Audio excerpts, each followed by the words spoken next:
Meu tema é o que eu usei, que eu desenvolvi durante a dissertação de mestrado, aqui na UFSUM, no Programa de Ciências da Linguagem, e que eu falei sobre a assessoria de imprensa enquanto divulgadora de ciência, né?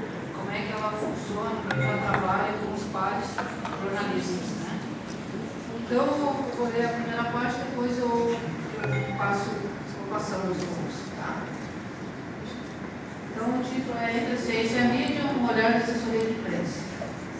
Esse trabalho se propõe a identificar as estratégias discursivas predominantes do jornalista de divulgação científica na condição de assessor de imprensa, identificando o modo como ele trabalha, as informações, fazendo duplo movimento de interpretação entre os dizeres dos cientistas e da mídia. O sujeito do discurso de divulgação, nessa posição, traz uma diferença importante em relação ao discurso do jornalista científico, já que ele funciona como referência para a mídia.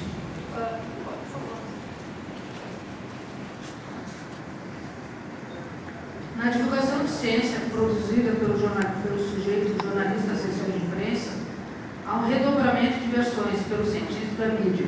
Predominantemente, por essa razão, significa diferentemente.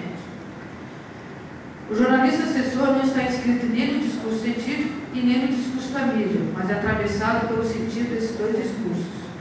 O trabalho de produção de sentido, a partir dessa posição, não é de substituição, mas de transferência de sentidos, ou seja, a partir dos dizeres da ciência, ele usa uma linguagem que possa ser reconhecida pelo leitor virtual, fazendo com que esse leitor compreenda os dizeres.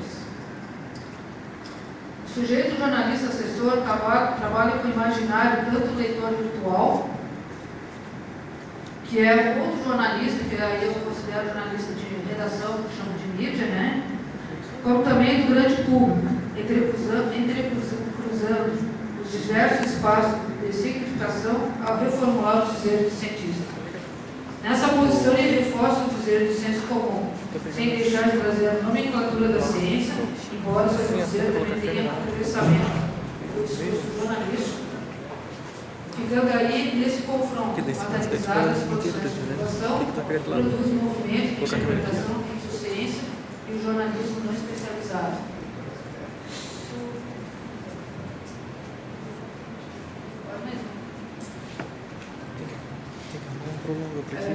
Que é o da mídia. Podemos então dizer que o jornalista assessor trabalha no discurso da ciência e o discurso jornalístico.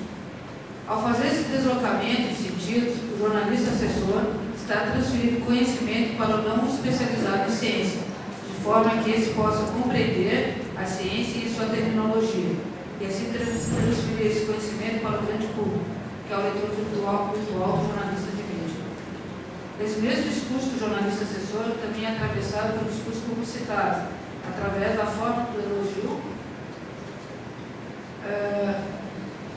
marcada através da espetacularização do acontecimento, enfatizando os benefícios da pesquisa, mas nunca mostrando os riscos e equívocos dessa pesquisa.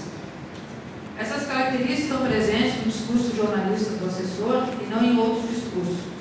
Embora pertença a uma mesma formação discursiva, o jornalista assessor ocupa uma posição discursiva extrema, porque não deixa de pertencer à FD do jornalismo, mas traz as marcas de outros discursos. Por isso, dizemos que ele é atravessado pela heterogeneidade discursiva, que não é constitutiva e nem é iniciativa, porque o sujeito jornalista conta com ela para fazer sentido, conforme o exemplo que segue. Esse aí é um texto de um jornalista, no caso do André foi meu, de assessoria de imprensa num evento sobre mutagens ambiental. Foi um evento que aconteceu em 2005, aqui em Florianópolis, foi o quarto evento no mundo, primeira vez no Brasil.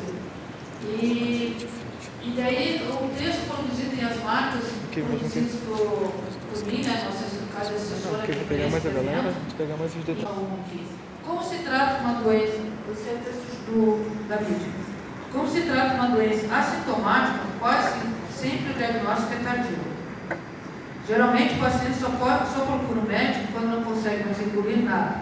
Além disso, trata-se de um tipo de câncer extremamente agressivo, que produz metástases rapidamente só no pulmão e na artéria aórtica, explica.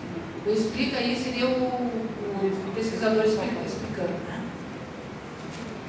Então, seguindo, a diferença dos dois textos está marcada na forma da apresentação do dizer do pesquisador.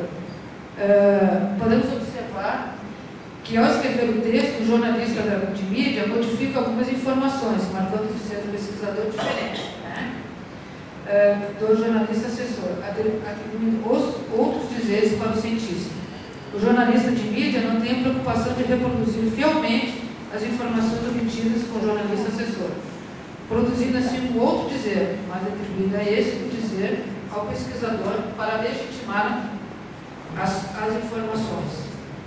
Essa prática é comum no discurso-jornalismo, onde o sujeito jornalista toma como sua a autoria do texto e atribui um certo dizer ao pesquisador, baseado na legitimação que esse dizer proporciona para o discurso jornalístico.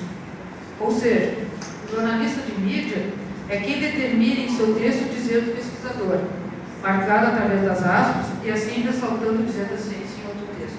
Ele não respeita o que o pesquisador fala, né? Portanto, podemos dizer conclusivamente sobre a especificidade do discurso do jornalista assessor que esse sujeito é homogêneo, tratando de terminologia que utiliza alternando a terminologia e a perspectiva social como forma de conseguir se fazer entender tanto pelo seu leitor virtual como pelo público. Ou seja, essa homogeneidade é feita no sentido de unidade, de estabilidade. Esse mesmo discurso é marcado pela heterogeneidade do discurso da ciência, mostrado a partir da análise. Esse traço está marcado também no seu texto através de terminologias e nomenclaturas. Esse discurso traz também as marcas dos dois outros discursos, o publicitário da mídia, porque é atravessado pelos dizeres dos dois, com visão científica, que determina o seu leitor virtual. Ou seja, esse leitor virtual do jornalista assessor, ele é o jornalista da redação e o do público, né? Ele pensa nos dois.